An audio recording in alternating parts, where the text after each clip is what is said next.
going to San Jose and going to Leland High School to watch an NISA Independence Cup match between AFC Southbay versus Capo FC. Now, the NISA Independence Cup tournament is back in 2022, although this year the tournament is slightly modified in a way where in the first round of the tournament it includes a round-robin matchup between three NISA affiliate teams where they play against each other once, and the winner out of all those three teams and the teams that finish at the top of the standings gets to play against an NISA team that is already playing in the NISA league. And the other thing that's also interesting about this round robin is that the point system is a little bit wacky, with the way that instead of getting 3 points for a win, you actually get 6 points, and that instead of getting a point for a draw, you actually get 4 points. And you can also be awarded points if you get a shutout or if you score a certain amount of goals. But to put those rules aside in terms of this match, I mean, this is pretty much a winner-take-all match with both of these teams currently sitting 9 points, and that whoever wins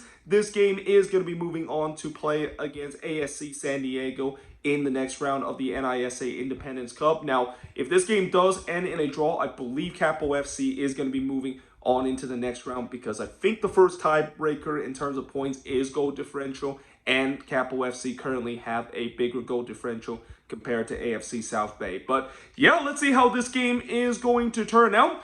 Let's go soccer. So I've just arrived here at Leland High School. You can even see the entrance here.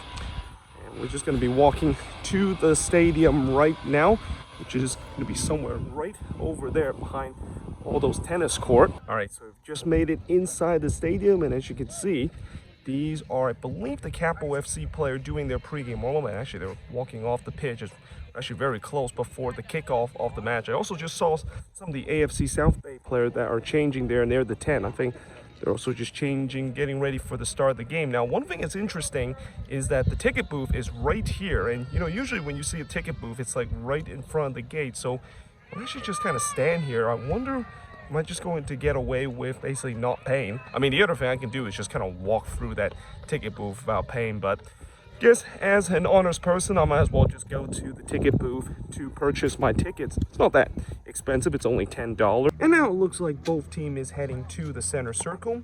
And in just a bit, we are going to get ready for the start of this match between Capo FC and AFC Southbay. And the referee gets this match underway. Capo FC will be going all white today, going from right to left, while AFC Southbay will be going with their red and blue kit, going from left to right.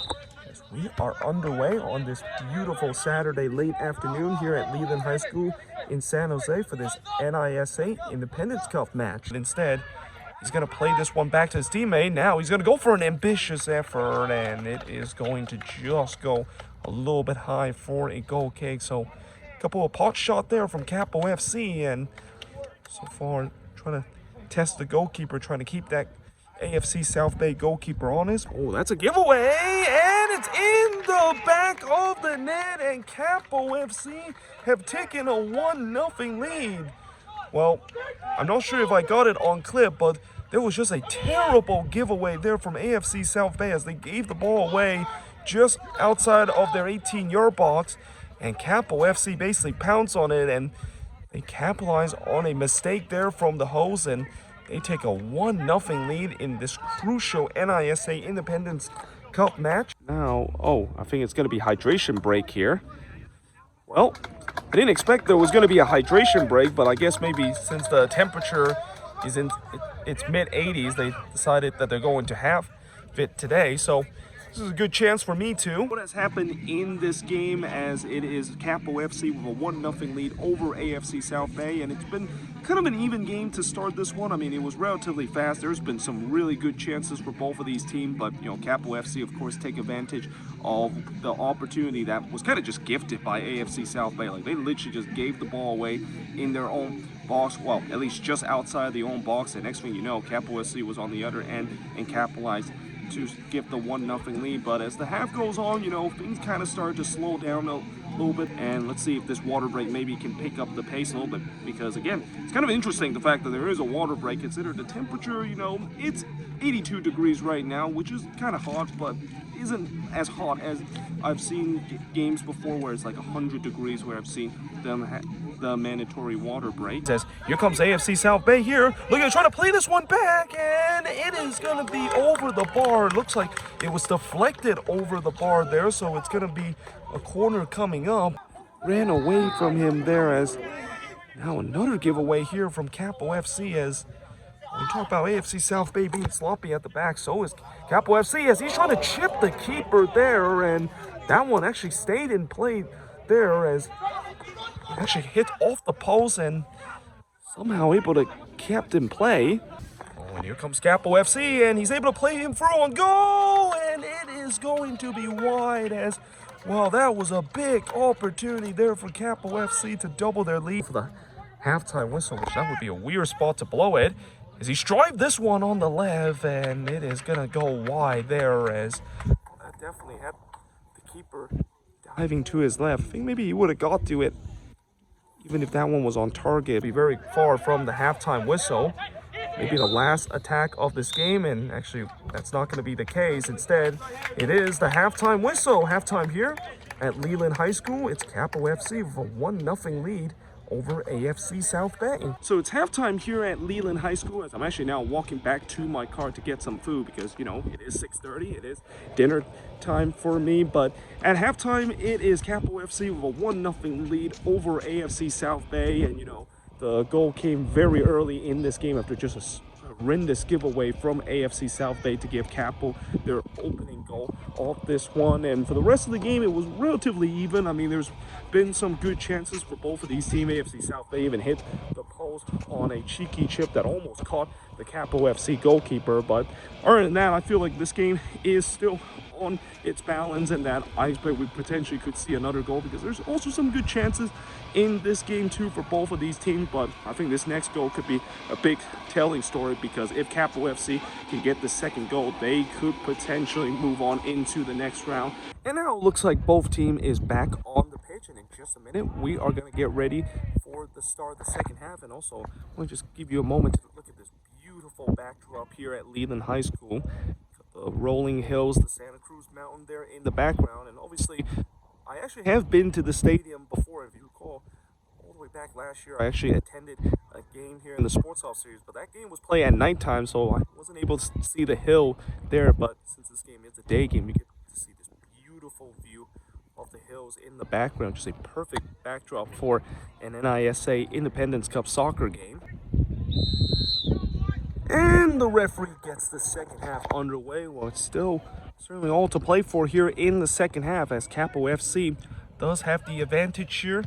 And of course, as I said, if they win or draw in this game, they move on to play against AFC San Diego in the next round, the NISA Independence Cup. And for AFC Southbay, not only the fact that they need to come back from this 1-goal deficit, but they also need to win. And let's see if they can potentially get this next crucial goal as we are underway here on this beautiful early Saturday evening here at Leland High School. Maybe they'll try something out of the ordinary here because we saw last week in the game between the Glens and Marin Legend FC, there was something out of the ordinary from a free kick. I'm assuming he's going to go for goal here, and he does, and the goalkeeper punched that one away for a corner there as that one was on target. And you know, it seems like it was always going to be an easy save by the keeper, but definitely had some dip on that one, and he readjusts himself to punch that one up for a corner coming up here. That's not a great clearance there as it's given right back to Capo FC, and this could be an opportunity to double that lead, and it's clear away off the line as that is going to be a throw-in coming up. And again, that was very similar to what we saw in the beginning of the first half where just a mistake at the back from AFC Southbay. That time, that player basically just whiffs on a clearance and it went backwards there, and Capo FC able to win possession, and that player went through on goal. Oh, here comes the free kick for Capo FC, and that is going to be wide there as well. That one definitely had a lot of curl into the top right there, but I think it just did not dip enough, and it goes wide off the mark for a goal kick. Oh, and that's another giveaway, and here comes Capo FC as they play this one back in, and it's going to be hitting off the side netting. It might have took a deflection, and indeed it did. Or did it actually? No, it didn't. It's just going to be a goal kick. Another corner comes in, and is that a handball? Well, referee says no, as there was a huge shout there for a penalty, but referee was waving away. And AFC Southbay is on the attack again, and this one is gonna go wide there. So again, trying to work this one, and that's actually a decent ball, and it is wide as it is gonna go out for a goal kick, and that was the moment for them to get themselves the equalizer and get themselves back into this game. Move on into the next round of the NISA Independence Cup, though they did win the ball back here and a chance to finish this game up, but it's put wide off the post there, and it's going to be a goal kick quickly taken here for AFC Southbay. Clear the way, though. Now, oh, the goalkeeper missed it, and that is a miss hit there, as it's going to go out for a throw-in. As well, now what do we have here? Well, it looks like it's just going to be a throw-in coming up, but another big missed opportunity wasted. And I just don't know how in the world do we have 8 minutes of stoppage time, but finally the referee blows for the final whistle, and after what seems like this game was never going to end in 8 minutes of stoppage time, the referee blows for the full-time whistle, and it's full-time here at Leland High School.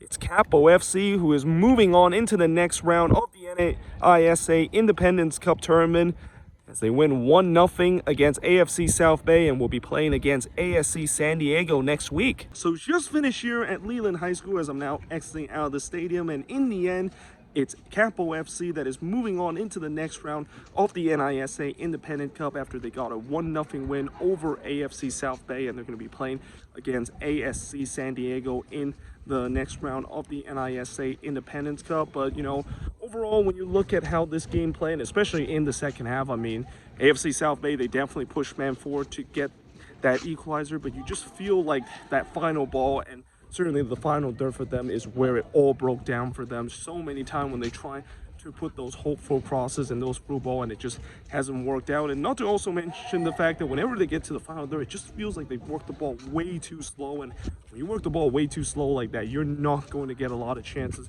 to create, though. You know, they did have a couple of opportunities, especially late in the game. If they would have put that one of those away, it could have been set up a very interesting finish. But either way, hope you guys enjoyed this video. If you do, make sure you guys leave a like, smash the subscribe button, and yeah, I of course will see you guys next time with another Sporthop series episode.